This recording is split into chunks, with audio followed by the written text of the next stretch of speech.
Apocalipsis capítulo 6 es una escritura muy importante y una que nos hablará de manera profunda, inclusive asombrosa conforme la estudiamos. En esta noche tomamos otro viaje de regreso al futuro conforme vamos al libro antiguo de Apocalipsis y al hacerlo vemos hacia adelante al desarrollo de la ira de Dios que está por venir en el futuro.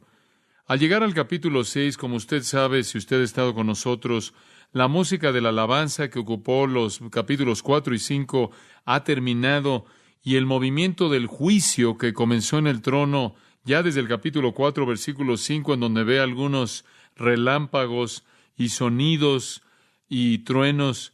Bueno, eso veía hacia adelante al juicio que comienza en el capítulo 6. Y aquí tiene usted al Cordero de Dios, al Cordero que es digno, el León de la tribu de Judá, ningún otro que nuestro Señor Jesucristo, comenzando a romper los sellos en el pequeño rollo que registra la ira de Dios conforme Cristo vuelve a apoderarse del universo que es suyo y se lo quita al usurpador, esto es a Satanás y a todos sus demonios. Ahora, las visiones de este texto en el capítulo 6 nos llevan al principio de la ira final de Dios. Como ya les hemos explicado, es nuestra convicción que la iglesia es arrebatada antes de que esto suceda, y vemos, de hecho, que la iglesia está en el cielo, representada por los 24 ancianos que están alabando a Dios y glorificando a Dios y glorificando al Cordero, conforme al Cordero entra a la escena de la historia para derramar estos juicios.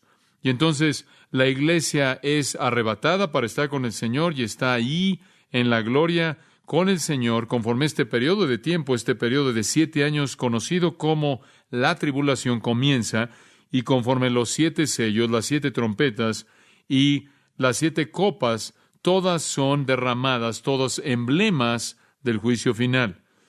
El mundo del hombre enfrenta una muerte inevitable.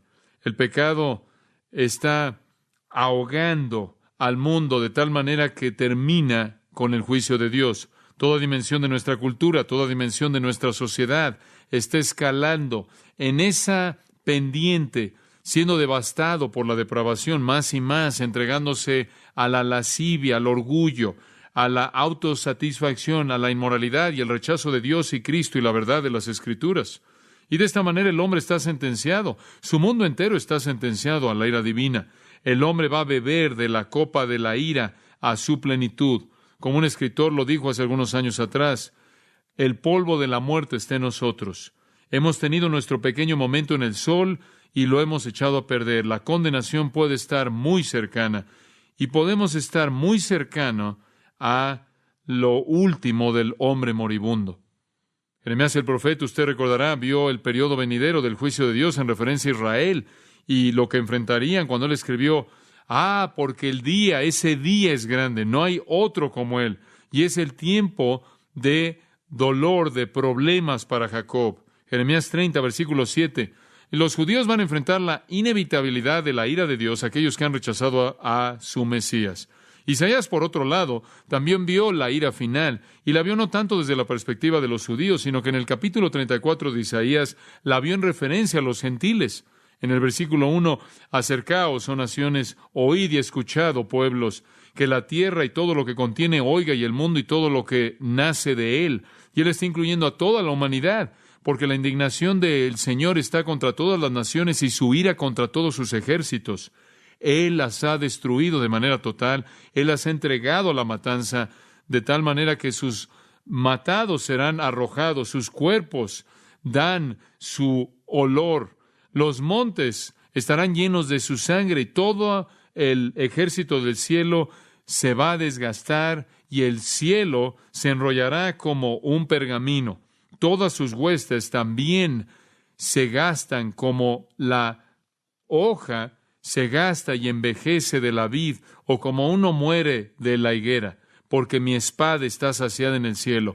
He aquí descenderá para juicio sobre Edom y sobre el pueblo que he entregado a la destrucción. La espada del Señor está llena de sangre, está saciada de grosura, de la sangre de corderos y de cabras, de la sangre de los riñones de carneros, porque el Señor tiene un sacrificio en Borra y gran matanza en la tierra de Edom. Pasando de lo que sucederá en Edom al mundo más amplio del juicio final, el profeta Isaías ve la condenación definitiva y la destrucción de la humanidad. Y entonces oímos por parte de los profetas de la antigüedad, y no solo en esos pasajes, meramente son emblemáticos, que vendrá un día final de juicio, porque para los judíos será el tiempo de aflicción, de tribulación de Jacob, y para los gentiles será la matanza del mundo. Y entonces, cuando vemos a nuestro mundo, tenemos que reconocer que se dirige a la condenación, al juicio. De hecho, nos sentimos como si pudiéramos oír a veces a un mundo que se está ahogando, los últimos suspiros de agonía, por así decirlo. Y en este capítulo, en el cual nos concentramos en esta noche, Apocalipsis capítulo 6, literalmente somos transportados al futuro. La experiencia de abrir el rollo de 7 sellos no solo fue visible para Juan en su visión, sino que ahora nos es hecho visibles porque Dios quería que Él lo escribiera. Ahora recuerde que hay un pequeño rollo en el escenario aquí. Se menciona ahí en el capítulo 5, estando en la mano de Dios, y claro, después es tomado de la mano de Dios por el Señor Jesucristo mismo. Y aquí en el capítulo 6, versículo 1, Él comienza a abrir uno de sus sellos. Estaba enrollado un poco y sellado en las orillas, enrollado un poco y sellado, y todos estos eran para mantenerlo escondido de que jamás fuera dado a conocer o leído, revelado, hasta que el tiempo apropiado llegara, el cual aquí es revelado a nosotros, y en últimas será de hecho desenrollado. Y conforme se desenrolla, los acontecimientos de la ira de Dios también son desarrollados. Ahora, hay 7 sellos en este rollo, y vamos a ver esos 7 sellos, y ellos incluyen ese periodo entero hasta la venida final de Cristo. Ahora, en contraste a lo que algunas personas han pensado al ver la profecía, los primeros 3 jinetes traen un periodo de paz y prosperidad, lo vimos en la última ocasión, pero los últimos 3 son fuerzas mortales. El primero, recordará, era paz. Lo que está por seguir no es nada de eso. Ahora, simplemente para recordarle, también estos 4 jinetes son lo que Jesús llama en Mateo 24 el principio de dolores. Y en la expectativa de un nacimiento hay dolores de parto. Esos dolores de parto vienen, en cierta manera, no tan frecuentemente, y después se vuelven más frecuentes y más frecuentes y más frecuentes, hasta que el nacimiento final se lleva a cabo. Y lo mismo es el caso de los acontecimientos que van a ocurrir durante este periodo de tiempo. Viene un acontecimiento final, la venida de Cristo para establecer su reino. Ese es el nacimiento que se tiene aquí en mente. Los dolores de parto son esos acontecimientos que son preliminares a eso y comienzan a ser más y más rápido, hasta que llegan al acontecimiento final. Es una analogía muy vívida. Habrá dolor y después más dolor y después más dolor y más dolor, más rápido, hasta el dolor final y definitivo de la venida de Cristo y la destrucción de todos los impíos sobre la faz de la tierra. El comienzo de los dolores de parto, usado en Mateo 24:8, esa frase, describe entonces la primera mitad del periodo final y realmente es paralelo a los primeros 4 jinetes que Juan ve en su visión. El 5º sello es severo, es una persecución severa y se extiende por todo el mundo, y esa persecución se retrata aquí en el 5º sello, como usted lo ve en el versículo 9. Cuando abrió el 5º sello, vi bajo el altar las almas de los que habían sido muertos por causa de la palabra de Dios y por el testimonio que tenían. Obviamente, ya al llegar al punto medio de este periodo de 7 años, la gente ha sido salvada. Hay gente que ha sido salvada. Hay gente que se ha convertido en esos primeros 3.5 años. La iglesia ya se fue antes de que el periodo comenzara en el rapto, pero en la primera mitad habrán personas redimidas y después serán matadas.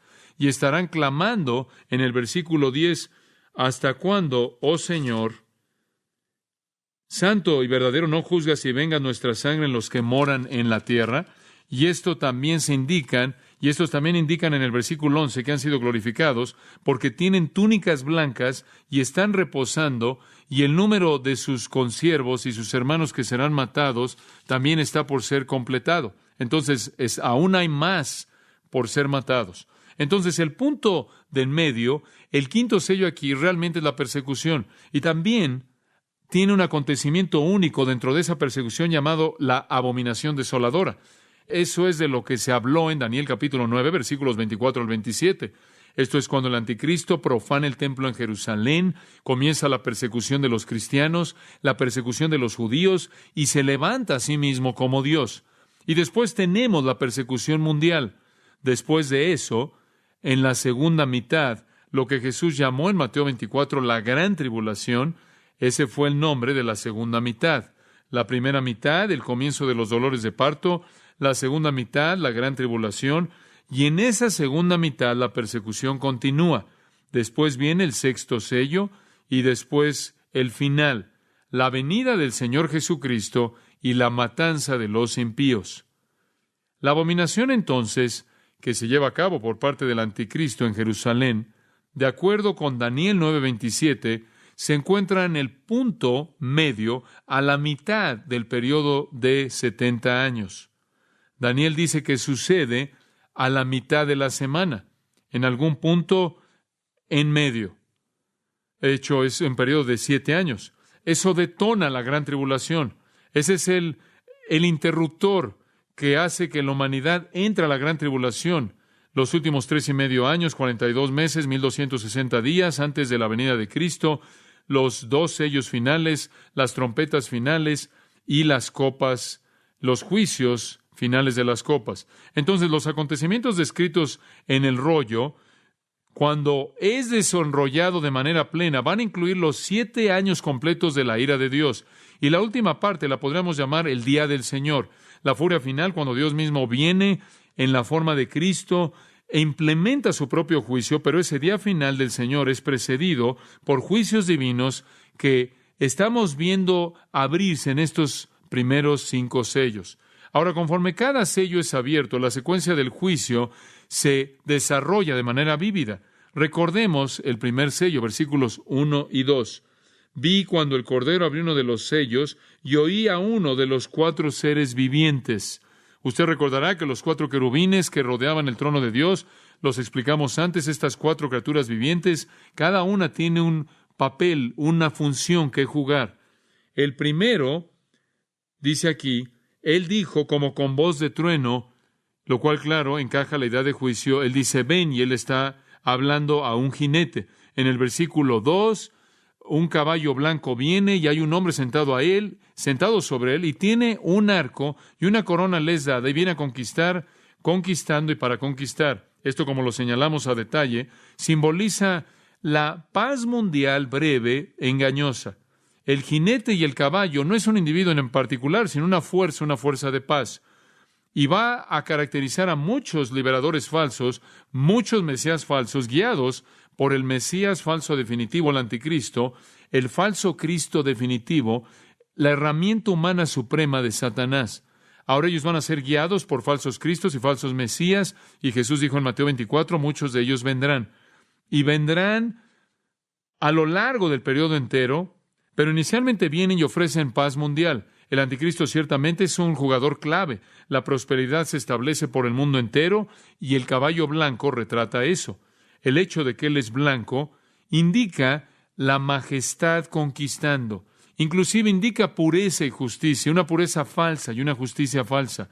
Notará que tiene un arco, pero no tiene flecha, lo cual significa que tiene cierta cantidad de autoridad, pero conquista sin llegar a disparar ni una flecha.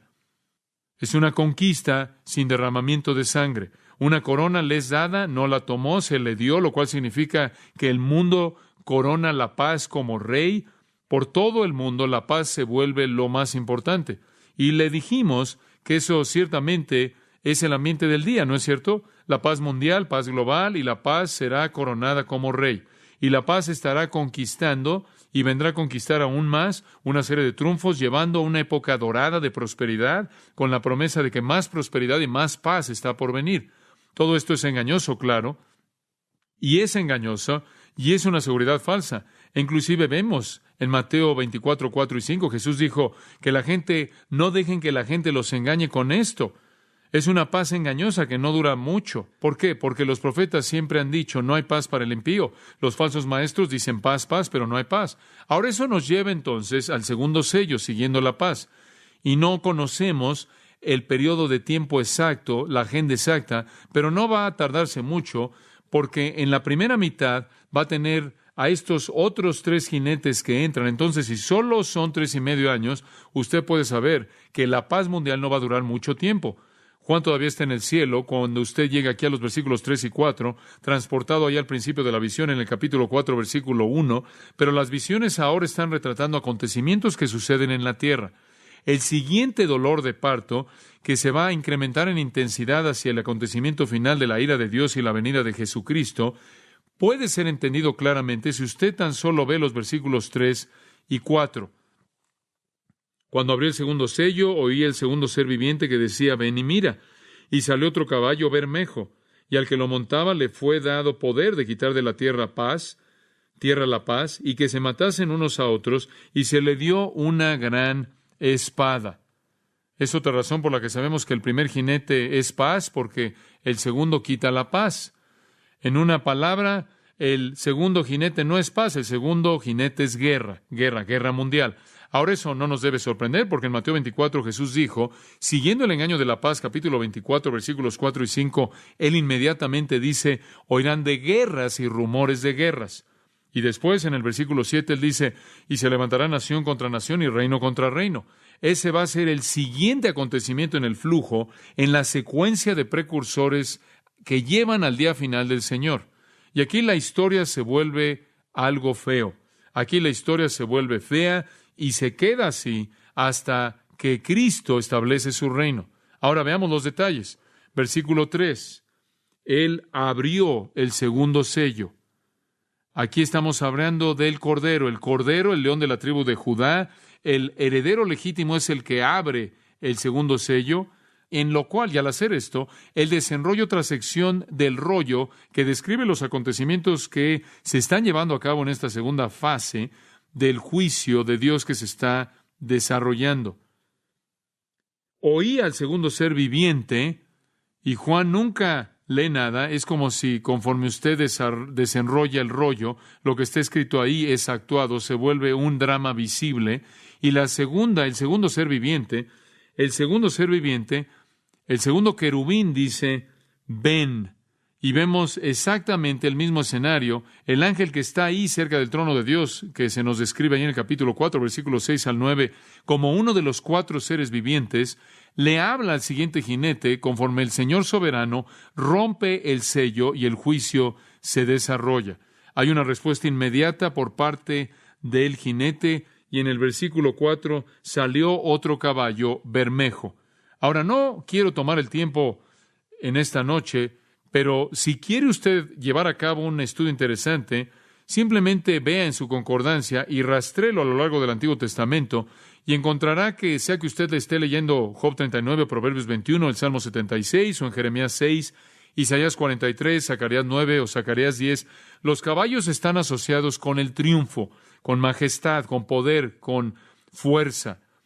Inclusive los encontramos más adelante en el libro de Apocalipsis, unos caballos bastante raros. En el capítulo 19, versículo 11, aquí viene el Señor en su segunda venida en un caballo blanco, y después en el versículo 14, los ejércitos que están en el cielo, esto es los creyentes, también están vestidos de lino fino, limpio y resplandeciente, los siguen en caballos blancos.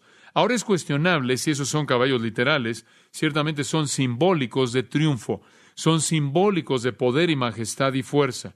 Ahora esta fuerza que viene, notará que es bermejo, esto es rojo, en contraste a blanco. Es rojo como fuego, rojo como sangre, y habla de holocausto, de guerra, la guerra en su forma más devastadora y aterradora.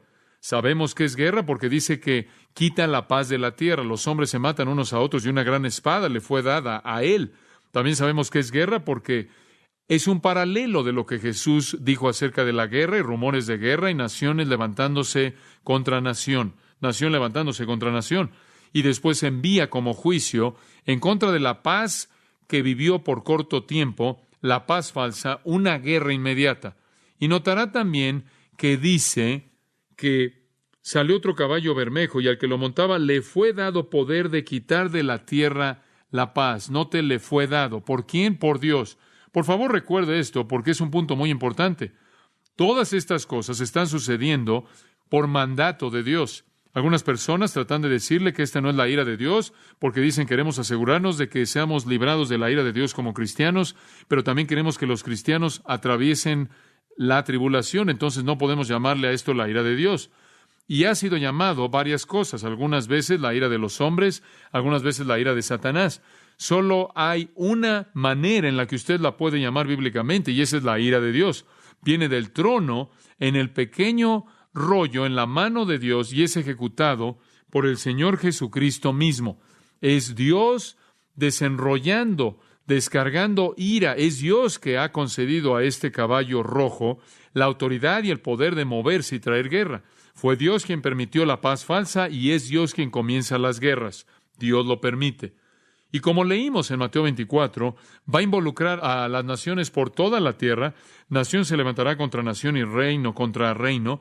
No sé cómo sucede, pero simplemente, en cierta manera, todo el mundo va a estar respirando ahí el aire de la euforia. La guerra va a comenzar a desatarse y va a escalar por todos lados.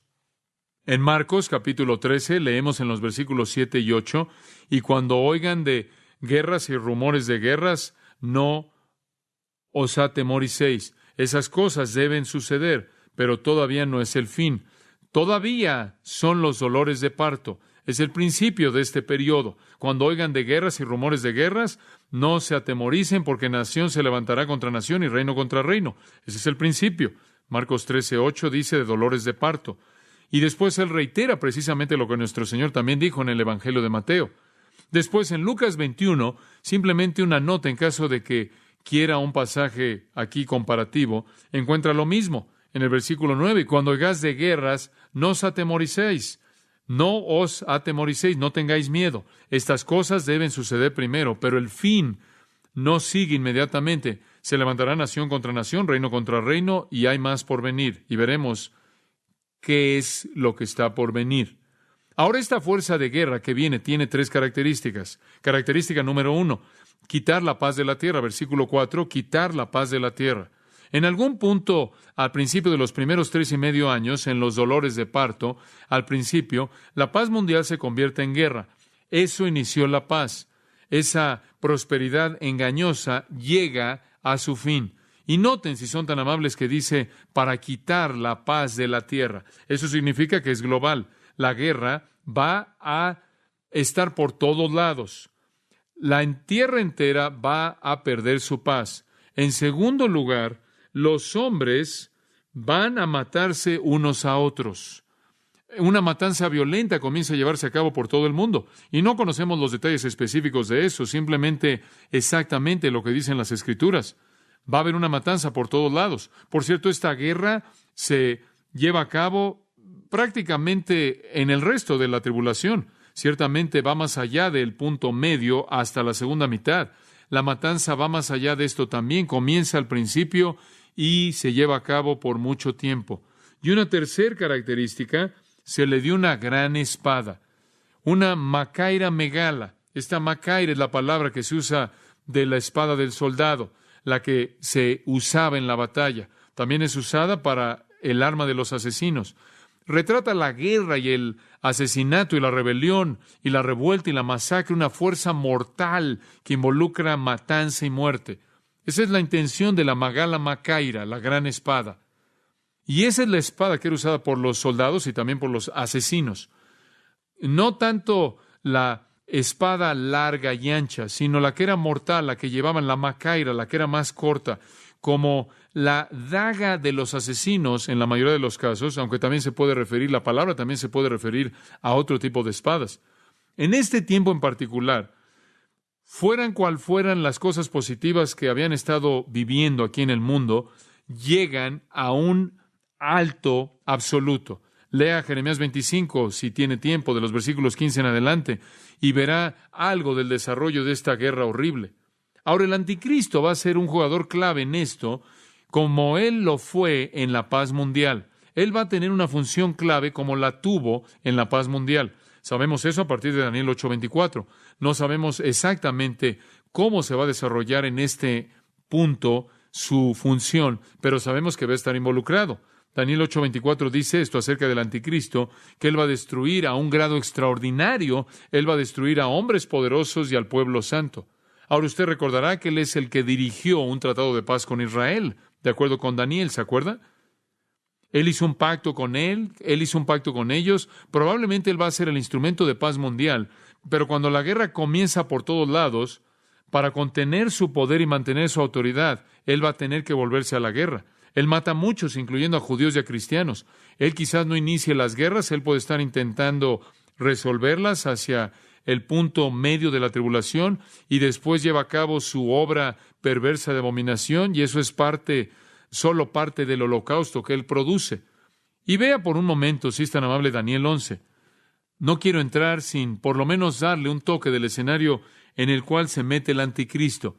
En Daniel capítulo 11, versículo 36, dice que este anticristo, llamado el rey, que hará lo que él quiere, el rey voluntarioso, el anticristo va a exaltarse y a elevarse por encima de cualquier Dios, de todo Dios. Él se vuelve un dictador mundial. Él habla cosas monstruosas contra el Dios de dioses, Daniel 11:36. Él prosperará hasta que la indignación sea terminada, para que aquello que ha sido decretado sea hecho. Dios permita que este hombre profano se vuelva soberano y un dictador que hable contra Dios, que llegue al poder. Él no va a mostrar respeto alguno hacia los dioses de sus padres. Él es alguien profano. Él no muestra consideración hacia el deseo de las mujeres. Ahora eso podrá ser una referencia al deseo de las mujeres, siendo una frase que los judíos solían usar para hablar del Mesías. Esa es una posibilidad. Que no tiene respeto, no le da importancia al verdadero Mesías, al verdadero Cristo. Quizás una mejor posibilidad, cuando dice que él no tiene el deseo de las mujeres, indica que es un homosexual. No algo difícil de concebir en nuestro mundo. Él no mostrará consideración alguna para ningún otro Dios y se va a magnificar, se va a elevar a sí mismo sobre todos los hombres. Él va a honrar al Dios de las fortalezas. Este es el Dios de la fuerza, un Dios a quienes sus padres no conocieron. Él honrará con oro, plata, piedras preciosas y tesoros. Él va a ser extremadamente rico para poder financiar sus guerras. Él va a tomar acción contra la más fuerte de las fortalezas con la ayuda de un Dios extraño. Él le va a dar gran honra a aquellos que lo reconocen y va a causar que gobiernen sobre los muchos, y él va a darles tierra por un precio. Él tiene a sus enemigos y sus aliados, y él comienza a pelear aquí y ahí y a ganarse aliados para las guerras, y puede verlo involucrado en un esfuerzo de guerra masivo. Y todo esto está por todo el mundo rodeando a Israel. Inicialmente él supuestamente va a proteger a Israel, y aparentemente protege a Israel cuando todo esto comienza. Hacen un pacto con él y los protege mientras que esta guerra mundial se está desarrollando y escalando, y él está tratando de posicionarse como el dictador mundial y la gran potencia. Y la matanza se está llevando a cabo, y él continúa protegiendo a Israel hasta el punto medio de la tribulación, y después él hace lo que hace al profanar el templo y comienza a moverse para matar a Israel. Sin duda alguna, el anticristo viene en paz. Probablemente resuelve algunos problemas en el Medio Oriente, inclusive problemas mundiales. Él se vuelve el protector de Israel, con quien Israel hace un pacto. Él encabeza el Imperio Romano revivido, probablemente una confederación europea, el Imperio Romano revivido, habiendo ocupado Europa. Él va a venir como un gran líder de Europa.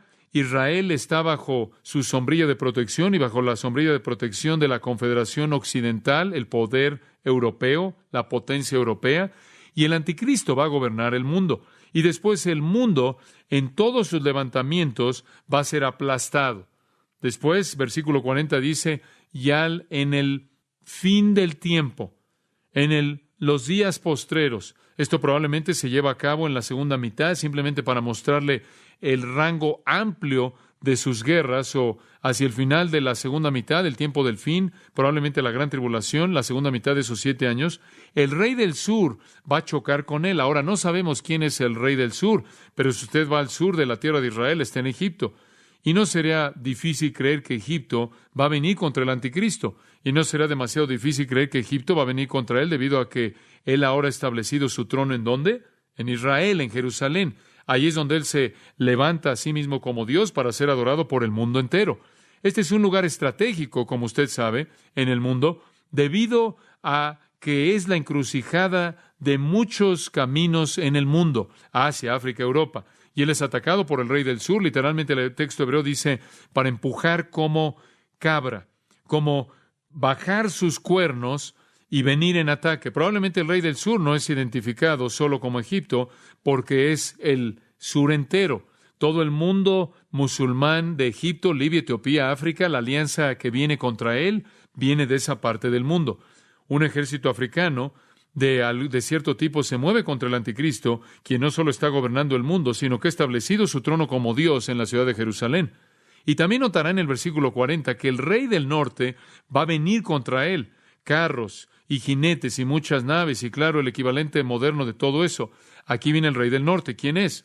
Bueno, algunos creen que es Rusia. ¿Podría ser Rusia? Ciertamente he enseñado en nuestro estudio de Daniel que está bien suponer que podría ser esa nación masiva de Rusia. Hay toda razón para pensar que podría ser, porque habla de estar en el norte, y eso está en el norte. También es razonable suponer que podría ser otra conspiración árabe, y la manera en la que la Unión Soviética se está dividiendo en la actualidad, y se ha dividido, y la manera en la que el mundo árabe parece estarse uniendo como un enemigo en común contra Israel, podría llevarnos a pensar que es razonable suponer que algún tipo de coalición árabe del Medio Oriente con Irak e Irán y las otras naciones árabes hostiles se van a unir. Entonces tiene usted un mundo musulmán empujando por la parte de abajo y otro mundo musulmán, dice usted. ¿Por qué es llamado el Rey del Norte? Porque todo conquistador que viene a la tierra de Palestina en su historia viene del norte, porque usted no puede entrar por el este.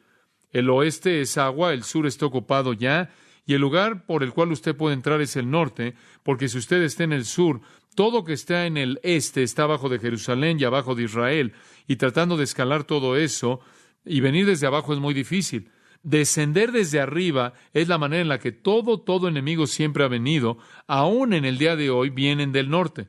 Entonces, sean lo que sean estos ejércitos, aquí está el anticristo, está tratando de controlar la guerra por todos lados, él abomina el templo, él lo establece, y entramos a la segunda mitad, la guerra todavía se está llevando a cabo por todo el globo, y ahora el mundo se está volviendo contra él. El rey del sur viene, el rey del norte viene, él también dice va a entrar a la tierra hermosa, y muchos países van a caer, pero estos van a ser rescatados de su mano, Edom y Moab, y los principales de los hijos de Amón, y después él va a estirar o extender su mano contra los otros países, y la tierra de Egipto no escapará.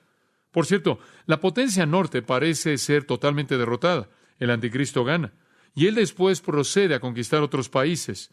Este es lo que la abundancia, y pasa por en medio de ellos. La tierra hermosa es una referencia a Palestina, Israel. Él conquista todo eso, claro, y todas las otras tierras, versículo 42.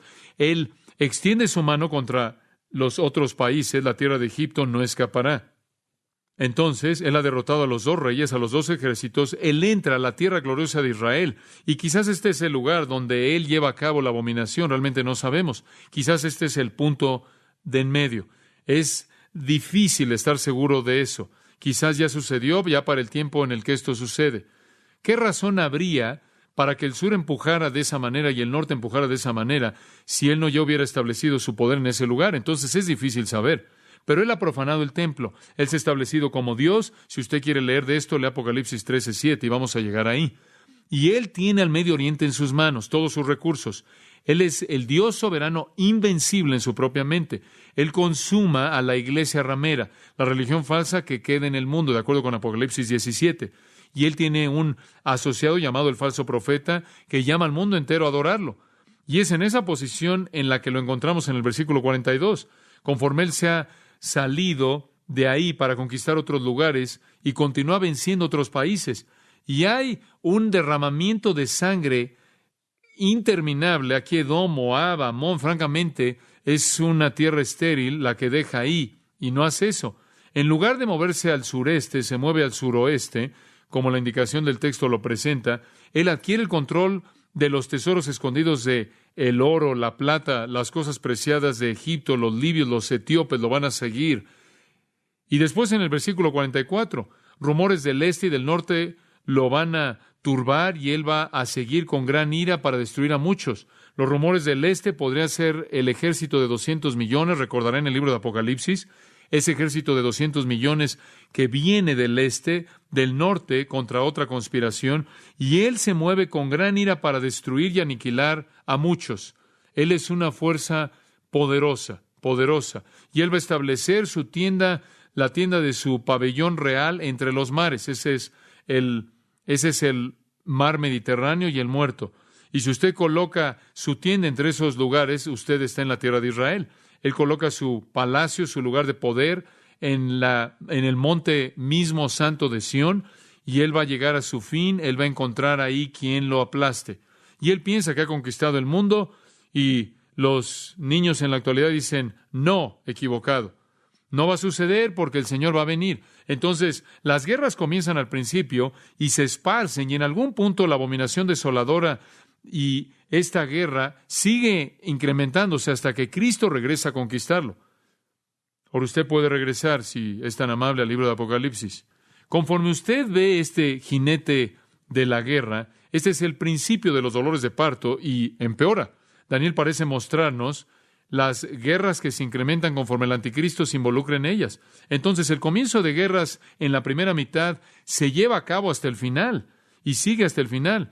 La última intención, el último intento del hombre por salvar a su sociedad termina en un holocausto mundial y todo comienza a desintegrarse. Viene la guerra, se queda y escala hasta el final. Ahora observe el tercer sello, versículo 5. Aquí encontramos la misma introducción. Cuando abrió el tercer sello, oí al tercer ser viviente que decía, ven y mira. Y miré. Y aquí hay shock en esta palabra, miré. Y he aquí, aquí hay sorpresa, un caballo negro, y el que lo montaba tenía una balanza en la mano. Y oí una voz de en medio de los 4 seres vivientes que decía, 2 libras de trigo por 1 denario, y 6 libras de cebada por 1 denario, pero no dañes el aceite ni el vino. Entonces, el tercer sello es abierto, y el tercer jinete viene. Y la respuesta de asombro de Juan es indicada en la palabra, en la frase, he aquí. Y él ve un caballo negro, y negro es el color del hambre. Lea Lamentaciones capítulo 5, versículos 8 al 10, y verá el negro identificado como el color del hambre. El hambre es el efecto de la guerra mundial. Jesús dijo esto también. Jesús dijo, después de que se levante nación contra nación y reino contra reino, habrá hambre. Mateo 24, 7. Esto también es el juicio de Dios. Él lo ha hecho antes. Ageo 1, Ezequiel 4. Dios ha traído hambre antes y la volverá a traer. Cuando se lleva a cabo este tipo de guerra por todo el globo, la gente va a dejar de producir. La matanza es tan grande, como lo veremos en un momento, que las provisiones de alimentos son destruidas. Y usted puede imaginar que una guerra a este nivel, con el tipo de armamento que tenemos en la actualidad, va a ser devastador. Y como resultado de esto, se va a racionar el alimento debido a la escasez de alimento. Esa es la razón por la que dice en el versículo 5 que el jinete en el caballo negro también tiene un arma. No es una gran espada como la del otro jinete, sino que tiene aquí una balanza en la mano. Y eso es usado para medir. Y lo que significa eso es que el alimento va a ser racionado, va a ser medido. Se va a pesar el alimento, van a haber filas para tener alimento. Y podemos entender eso, ¿no es cierto? Algunos de ustedes inclusive pueden recordar las filas en las que se tenían que formar para adquirir alimento en la Segunda Guerra Mundial. Algunos de ustedes han visto retratos de filas que hacía la gente para poder conseguir alimento en Europa Oriental. Gente muriendo de hambre por todo el mundo se está formando. Usted ha visto en países de tercer mundo en la actualidad donde se raciona la comida. Y después a la mitad, esto es asombroso, en el versículo 6, y oí una voz de en medio de los 4 seres vivientes. Usted dígame, ¿quién está en el centro de los 4 seres vivientes? ¿Quién está en el centro? ¿Alrededor del trono de quién están? Este es el trono de Dios. El trono de Dios. Entonces, no hay duda alguna en mi mente de que Dios está aquí hablando, porque estas criaturas, estos 4 ángeles vivientes, estos 4 querubines, están rodeando el trono de Dios. Y en medio del trono, la voz de Dios. Y Dios dice, 2 libras de trigo por 1 denario y 6 libras de cebada por 1 denario, pero no dañes el aceite ni el vino. Dios está hablando. De nuevo es un recordatorio de que este es un juicio de Dios. Él también habla, por cierto, en el 5º sello, ahí en el versículo 11. Dios habla. Y entonces, no debemos estar demasiado seguros de que Él no está hablando aquí. Él habla del hecho de que esto tiene que suceder por un rato hasta que toda persona que va a morir en el versículo 11. Aquí está Dios quien habla y Dios dice, aquí están las condiciones, 1/4 de trigo por 1 denario. Ahora, permítame decirle lo que eso significa. 1/4 de trigo sería sustentar a una persona con un apetito muy moderado durante un día. 1 denario es el sueldo de un día. Entonces usted trabaja simplemente para comer lo mínimo para usted, lo cual no va a proveer nada para su familia. Son condiciones de hambre. Todo lo que usted trabaja solo va a ser para proveer suficiente alimento para una persona. Y después dice, 6 libras de cebada por 1 denario. Usted podría obtener más alimento para su comida si usted no se quedara por la cebada, si usted no estuviera contento con la cebada, pero la cebada era alimento para animales, alimento para animales. Esto será como formarse para escoger entre pan y alimento para perros, croquetas, básicamente. Con poco valor nutricional, la cebada era más barata, por lo menos una familia podía comer así, pero eso demandaría todo su dinero por 6 libras, lo cual alimentaría a 3 personas con comida para animales. Esas son condiciones de hambre, y eso es lo que la guerra le va a hacer al mundo. Y después Dios dice, pero no dañes el aceite ni el vino. Han habido muchos tipos de interpretaciones diferentes de eso.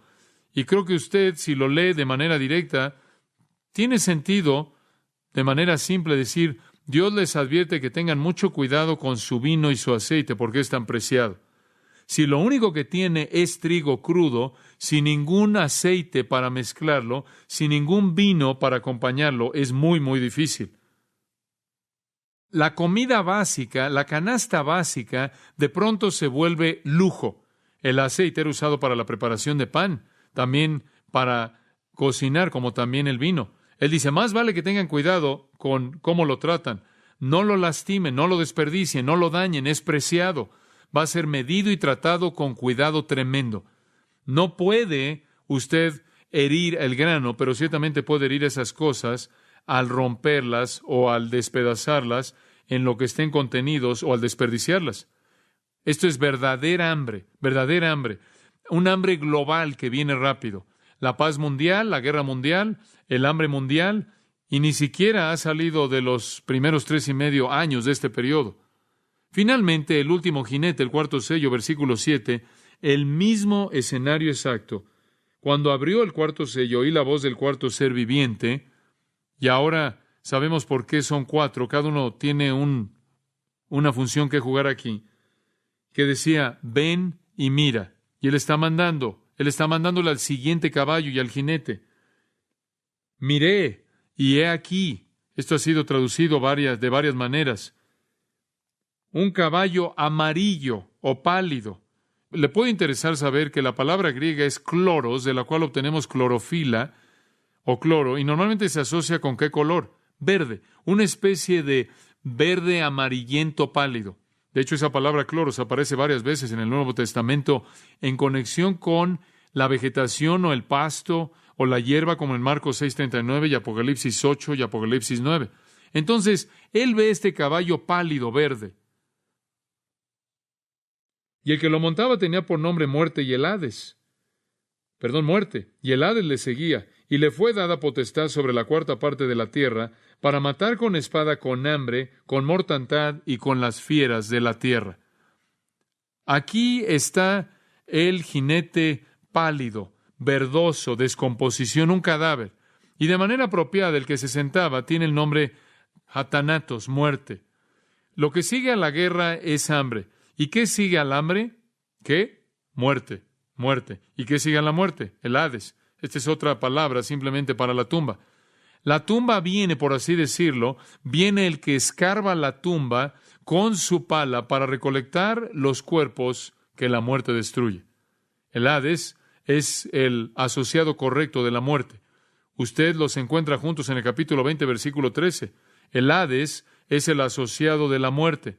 Él sigue a la muerte. Ellos trabajan juntos. Este es el resultado del sello, del segundo sello y del tercer sello.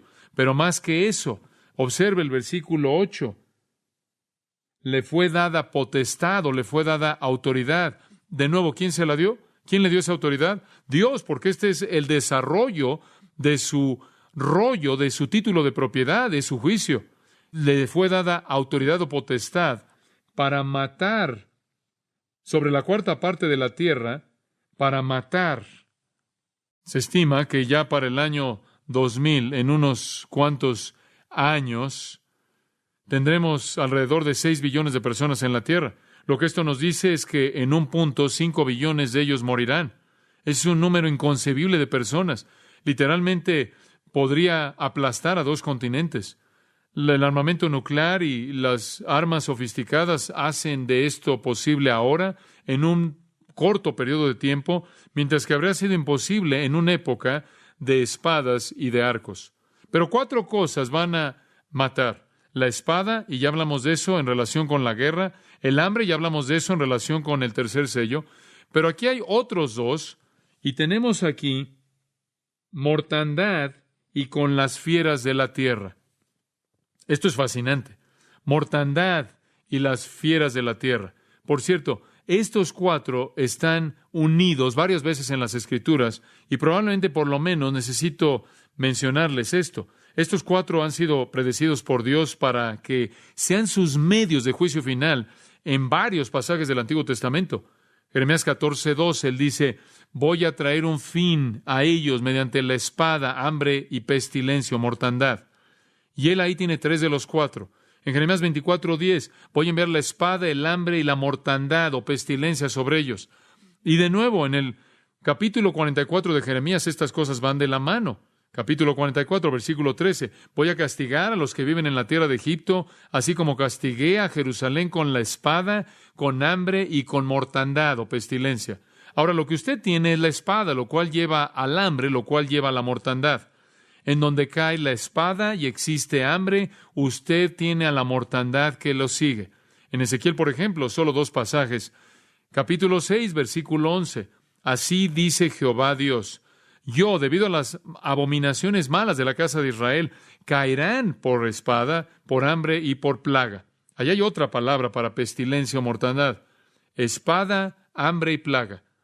Después, en Ezequiel capítulo 14, probablemente el más significativo, comenzando en el versículo 13, Ezequiel 14, escuche esto, hijo de hombre, si un país peca contra mí al cometer infidelidad y extiendo mi mano contra él y destruyo su provisión de pan y le envío hambre y lo quito tanto del hombre como la bestia, aunque estos 3 hombres, Noé, Daniel y Job, estuvieran en medio de ella, por su propia justicia, solo se librarán a sí mismos, dice Jehová Dios.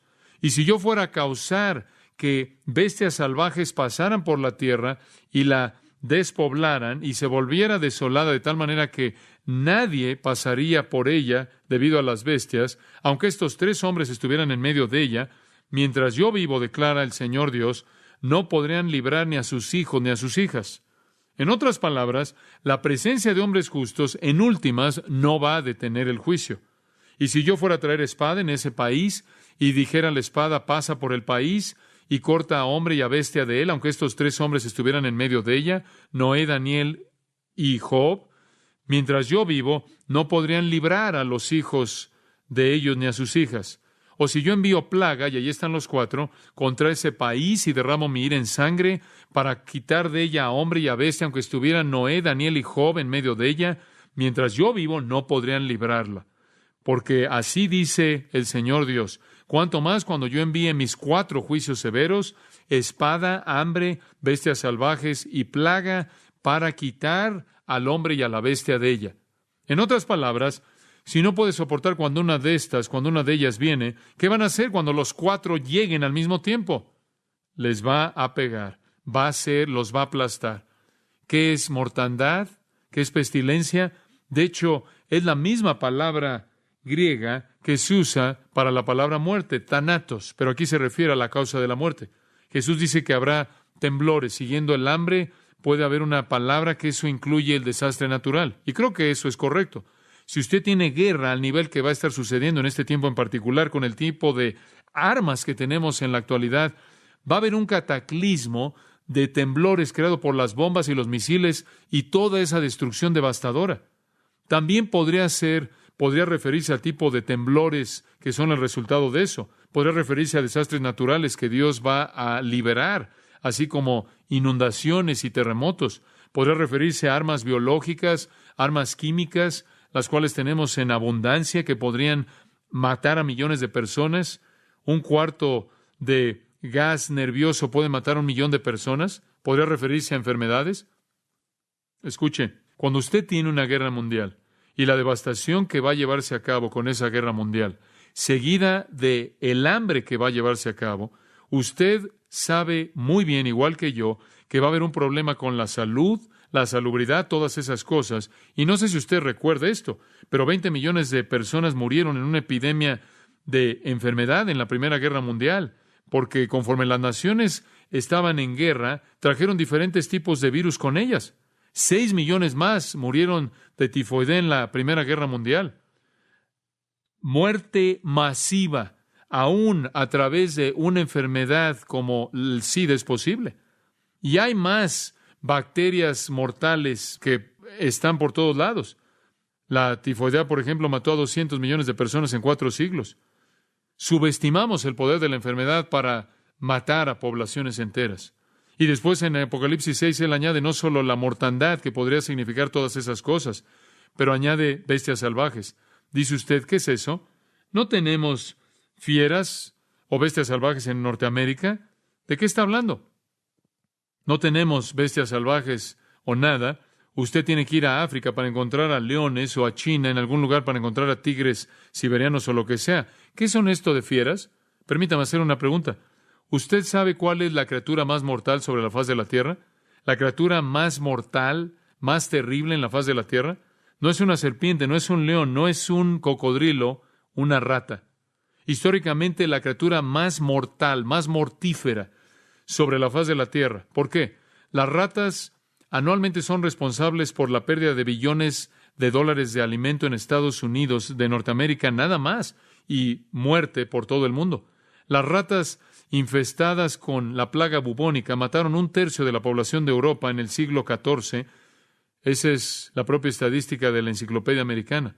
Las ratas pueden ser portadoras de hasta 35 enfermedades al mismo tiempo, y lo que es sorpresivo, si 95% de la población de ratas es exterminada en un área dada, se va a reemplazar a sí mismo en menos de un año.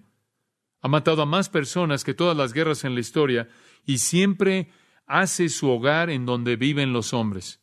Con la guerra y el hambre y los terremotos, ahí va de la mano la salubridad. No hay medicina, las condiciones de vida descienden a un nivel primitivo y las ratas pueden ser las fieras que están ahí matando. Un juicio divino terrible. Y este es solo el principio, más por venir.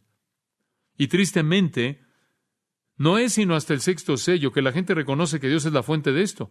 Y usted hace una pregunta, ¿verdad? ¿Hay alguna esperanza para nuestro mundo? Y la respuesta es no, no hay esperanza, esto va a venir, esto es inevitable. Usted hace otra pregunta, ¿hay alguna esperanza para mí? La respuesta es sí, sí, hay esperanza para usted en Jesucristo. Usted oyó los testimonios en esta noche, ¿no es cierto? Estas personas no solo han sido libradas del alcoholismo, no solo han sido libradas de la falsa doctrina, no solo han sido libradas de sus propios pecados y sus propias iniquidades, sino que han sido libradas de todo esto. Es sorprendente que el escritor de Hebreos dijo, ¿cómo escaparemos si descuidamos una salvación tan grande? Y la respuesta es no, no escaparemos. Pero Jesús ha provisto una manera, un camino para escapar. Padre, gracias por el regalo de Cristo y su provisión. Cosas aterradoras, cosas terribles le esperan al mundo. Y tú las has presentado aquí, pero no lo reconocen. Aquí es a donde van y no sabemos cuánto tiempo va a pasar antes de que comience. Pero, Señor, te damos gracias porque nos has librado de tu ira, terrible, del día del Señor, del día del juicio terrible. Nos has librado a través de Cristo. Te damos gracias por la salvación que Él provee, que nos salva de la ira venidera, incluyendo ese infierno eterno, ese juicio eterno. Que nadie aquí sea tan necio como para descuidar una salvación tan grande, porque solo en Cristo podemos escapar. Te damos gracias porque algún día Jesús va a venir y va a congregar a los suyos a sí mismo y a su presencia antes de este terrible, terrible capítulo final de la historia humana antes de que se lleve a cabo. Te damos gracias porque en Cristo podemos vivir en esperanza y no en temor. Y queremos estar en esa escena en el cielo y estar cantando, digno es el Cordero que fue inmolado, de redimir, y ser parte de los benditos y no de los malditos. Y te damos gracias porque esto es provisto en Cristo a través de su muerte y su resurrección, porque Él se entregó a sí mismo por nuestros pecados. Mientras sus cabezas están inclinadas al cerrar, en tan solo un momento, quiero convertir esa oración a nivel personal en su corazón. ¿Conoce usted a Cristo? Si el Señor Jesús fuera a venir y llevarse a su iglesia, ¿sería usted o se quedaría para ser arrastrado en esta trampa de paz que finalmente lo va a llevar a un juicio insoportable y devastador? Si usted conoce a Cristo, usted es de Él. Usted dice, ¿cómo puedo hacer eso? Cree en su corazón que Él murió y resucitó por usted y confiéselo como su Señor. Pídale que lo salve de su pecado y de juicio. Dios en carne humana, ese es Cristo, vino al mundo para morir en su lugar, para llevar la maldición para que usted nunca pueda sentir la maldición de Dios. Necesita venir en arrepentimiento y fe. Padre, oramos porque todo corazón se vuelva hacia Cristo.